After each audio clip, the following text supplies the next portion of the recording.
Hey everybody, how y'all doing? Are you okay? In your neck of When we dry them up, too cold. Now go too deep, you know.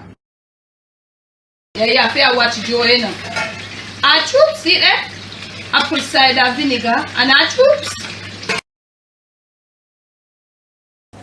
Come up right, make them get saturated in the gravy and all of that.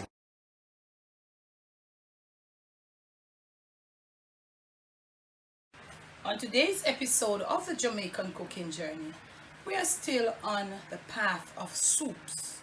Therefore, today we'll be making the Jamaican red pea soup. Now, this soup is not a soup that is as easy to make as the chicken foot soup. It's a little more, there's a little more to it. The process is a little more. So, I have here some red peas that have been pre-soaked for hours, and there was some garlic at the top of it. I also am going to be using some pigtail. This is my pickled meat. Now this pigtail have been soaked, pre-soaked for hours. I've changed the water and I have soaked it a little. Again, I have soaked it in some sour orange. You could use a lemon or lime. That enables the pickling taste, the salt taste to come out of it faster. A lot of people think that you have got to scald your pigtail or your pickled meat. No, you don't have to. Once you soak in a lot of water for a pretty good length of time and wash properly, you don't have to scald.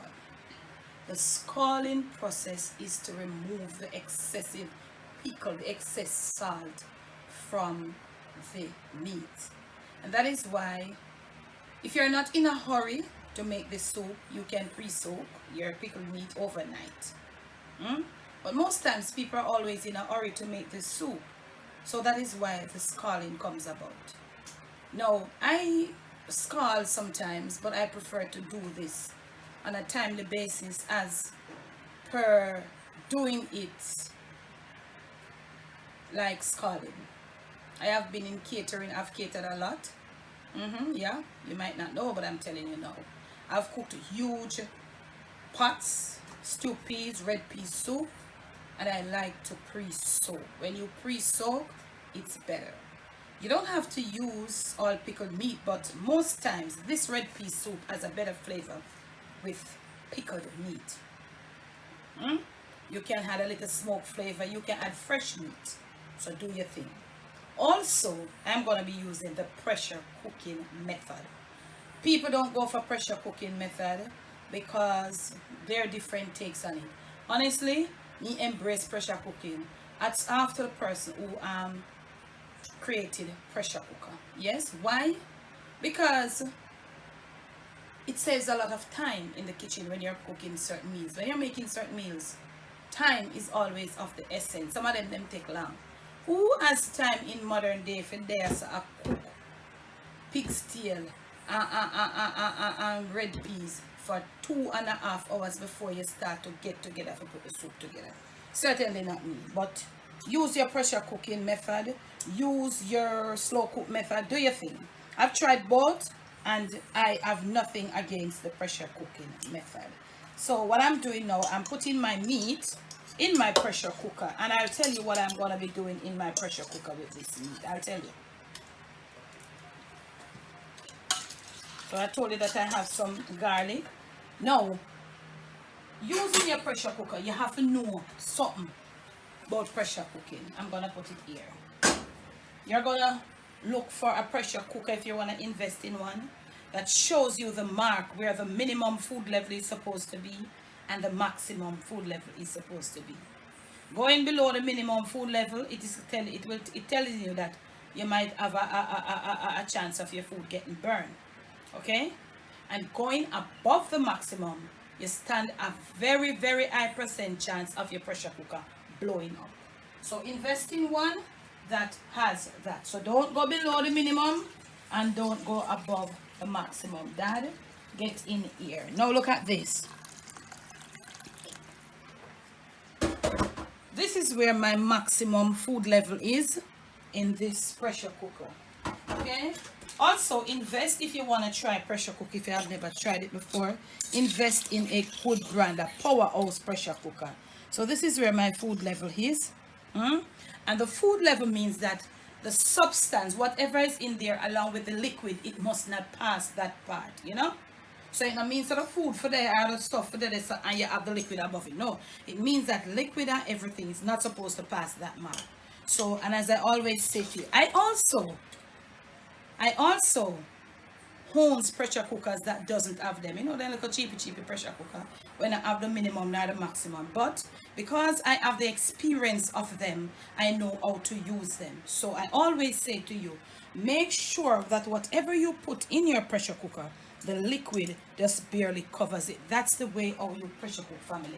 Pressure cook is forcing the food to cook with the steam. The steam is locked in and makes the cooking process much shorter. Now look here, enough on pressure cooker. I've done a video on pressure cooking and how you treat it, all of them. Something I'm gonna leave the link for you once more and you go check it out. Now this is a little powerhouse pressure cooker. I've locked it. I'm gonna put it on. You don't have to use hot water. Cold water is better. It's better to start the pressure cooking process. If you're going to use hot water to put in this, you might have a problem in locking it.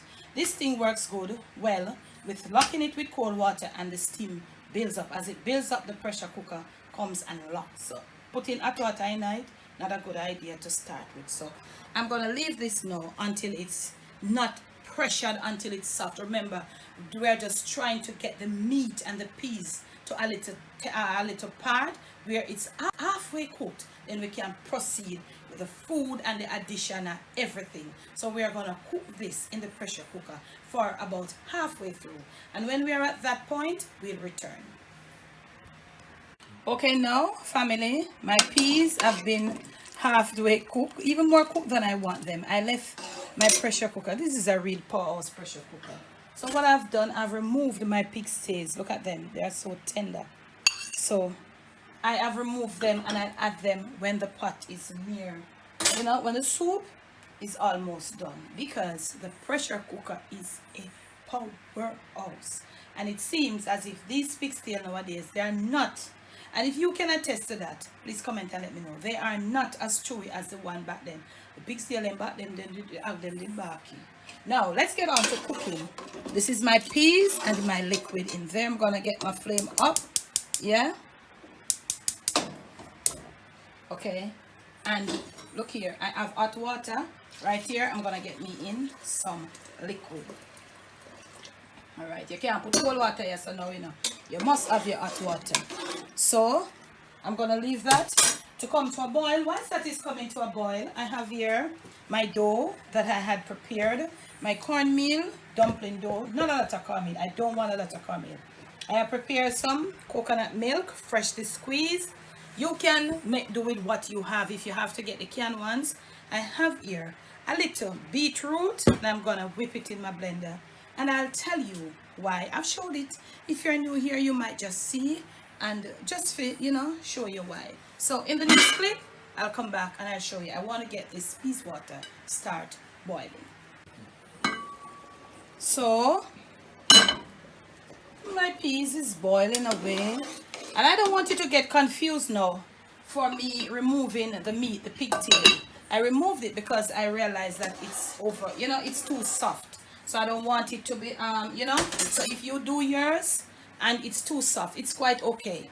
You can just remove it and I'll show you where you return the meat. Now my water is boiling. So I have my dough here. I'm going to be making some dumpling, and this is red pea soup. So I also will be making some pinners. I'll be making soup dumplings. You can make round sexy dumplings too, do your thing. But I'm rolling some soup dumplings right here. And I did say, if you had watched my chicken foot video, there is a video I've done quite a few years now showing you how to make the dough and how to roll your dumplings. We normally use these for soup dumplings, and I'm going to put all of this dough in there. It is red pea soup, one of dumpling in it, and I'm also going to be putting pinners. Also, I have here some frozen little pieces of cocoa. I don't know what some people may call it, fufu. we call it, Caribbean people call it different things in different Caribbean countries or Caribbean islands. But we call these cocoa. We have some that are purple. These are the more, these are very, they can take the cooking. In other words, them are tough. Them one are tough. So I'm going to put in all my dough now, my dumplings, and I'm telling you I'm going to put in some peanuts. Peanuts must go in red pea soup. When you put it in a plain soup, you have to put in a red pea soup. Next clip. So my dumplings are in, and let me tell you something. My peas is not properly cooked. I want to show you. It's cooked part way. Okay, so the dumplings and the peas, and at this point, these cocoa, they are so hard. They are hard to cook, so I'm going to be putting in them right now. They were peeled and washed and left to freeze, okay? So let me make sure that I display my day. So, and this peas color is not bad, but we are going to pep it up later on. So we're going to leave that to cook. I want my dumplings to be cooked with my peas and start building a sort of little body. And then when you see me next, I'll be putting in my fresh coconut milk. Not the first. I'll show you when. I have this, and I have sweet potatoes. What is red pea soup without sweet potatoes? And some yellow yam. I'll catch you in the next clip. Sweet potatoes and yellow yams going in. This is our Jamaican sweet potato and yellow yam. So look at this. You see that our peas is in there, and we have got to, I think, put a little more water right now. Okay, we have some coconut milk, but we are not quite ready yet. Okay, we're gonna leave these to start cooking and to start breaking down. Okay, and then when I return, I'll show you what is gonna happen.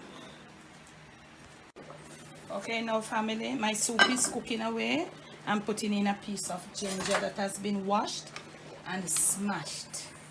And you see what's happening? My food is been cooking and my soup is breaking. No, my peas and my food, they are breaking down. Now what I'm gonna do, I'm gonna definitely at this point return my pigtail to the pot. It can't break, I can't mash out at this point, because this soup has probably about another 15 minutes, I would say, to go.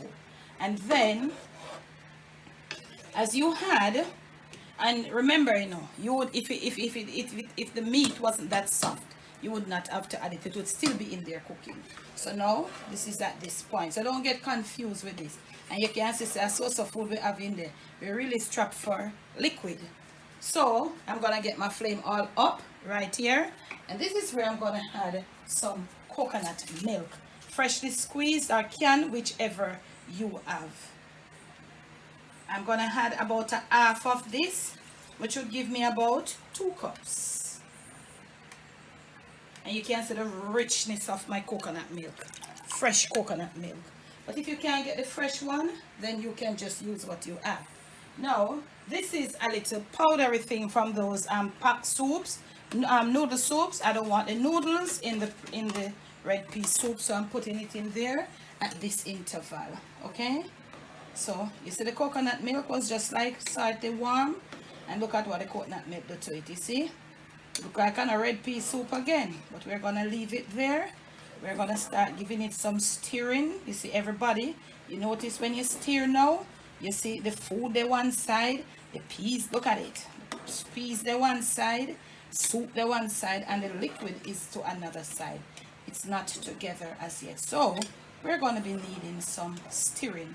So we're going to let this cook. But even though the coconut milk has dimmed the bread color, you can see the difference. You can see how creamy. So this is where you had your coconut milk. You don't want to add your coconut milk from the start of the soup and make the flavor just boil. You want to get that nice rich flavor when you're having your soup. So this is the interval, the next 10 to 12 minutes. That is when in the soup, the 10 to 12 minutes before the soup is ready. That's when you add your coconut milk for the red pea soup. So we're gonna pay this some, we're gonna pay this some attention. So I'm gonna come back to you because I've got to add my seasonings, like my, the little necessary what we use for red pea soup. I'll catch you in the next clip. So our soup is cooking away, and there's a lot of peas, but as you can see, and the peas wasn't the reddest peas that we had back in the days. The peas them nowadays, they're not red. So I have some natural beetroot juice, and this is that, just like about a quarter of a cup. I'm gonna add it right there. You don't want to add it too early either, you know. It's just beetroot juice, natural beetroot juice. So you're gonna stir this in, and you're gonna see what it does to the soup. If you can't get beetroot, or if you don't have beetroot, what you could use is some tomato paste, you know.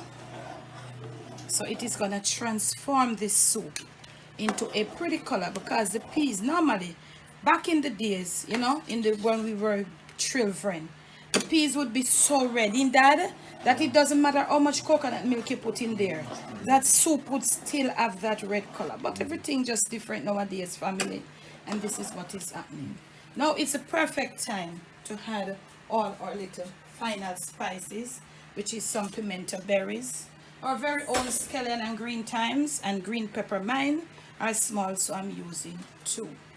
Okay, now you want to add that and let it come down and start boiling. Remember, it still doesn't have the body that the red pea soup is supposed to add as yet, so you want to continue stirring. And as you stir this, what is this thing? This thing that we just added, the beetroot, is gonna cook, and you won't see that bright pinkish color. It is gonna cook with the coconut milk, and it is gonna get right down in there, and it is just gonna start blending, gelling together. So you're gonna stir. This is what you have to do now, nothing much more than stir. I'll come back to you with a little treat. Me soon come. So I have tasted, and my salt perfection, my flavors are intact in that red pea soup. You notice that, you know, bright like a pinkish, it's getting ready. Remember the first time peas them, Dad, when you put the coconut milk, I see them way, so you know. But I don't know, family, I don't know, we're not getting those nice peas anymore. No, I have for you here a little treat, and this is a piece. I could not hold, my arm bone is bigger than this, so I divided it in 2. So now I'm gonna put my piece, a little bone in there. Isn't that a treat, Dad? Yeah. Now that we put it down in there, we're gonna bring our flame down to low. This bone is semi-frozen. We're gonna leave it in there whilst we come, and we just go right around, very careful, lower the flame, and we're gonna let this bone, the meat is cooked, so we're gonna let this soup take the whole, the ham bone is gonna mop up the flavor of the soup, and everything is gonna happen. The soup is almost there now. Look at this. So you have your ham bone down in there, gelling up. Look at this. Look at this. Dad, what do you think about this? And let me tell them, this is Dad's favorite red pea soup with pigtail, sweet potato. This is Dad's favorite. Dad, you'll be in for a treat today.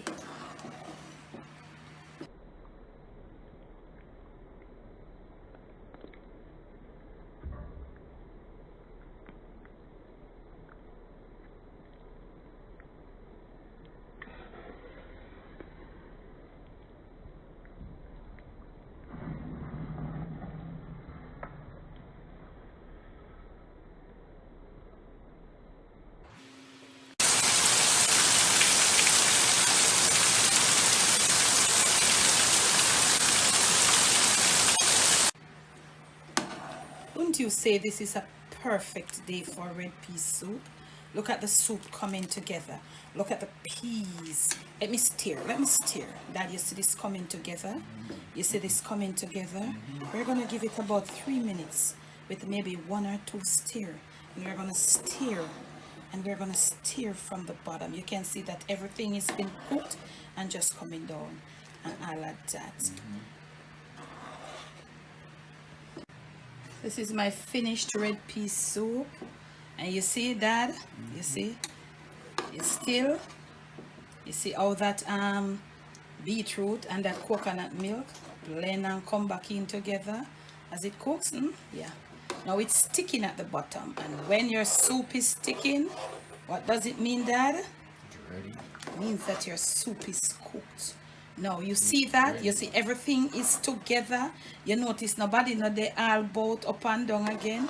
Your soup is together. From my kitchen to yours, from my Jamaican kitchen to your family table, to your plate, and most of all to your stomach. It is Jamaican red pea soup in this chill weather. Please do enjoy. Now, if you had just made it to this part of the video, I know you would have enjoyed this in its entirety. Thoroughly you have enjoyed it. And remember to give me a thumbs up. Remember to make sure that you are subscribed, that when we drop these cooking videos, you are not left out. You're not going to say, Miss Debbie, me never get a notification. Make sure that your post notification is turned on. To the right there of that little bell, press the option that says all. Thanks for the love, thanks for the support. Once more, be you, do you. Most of all, love you. Some Jamaican red pea soup. This is what we call soup. Not red peas water. This is soup.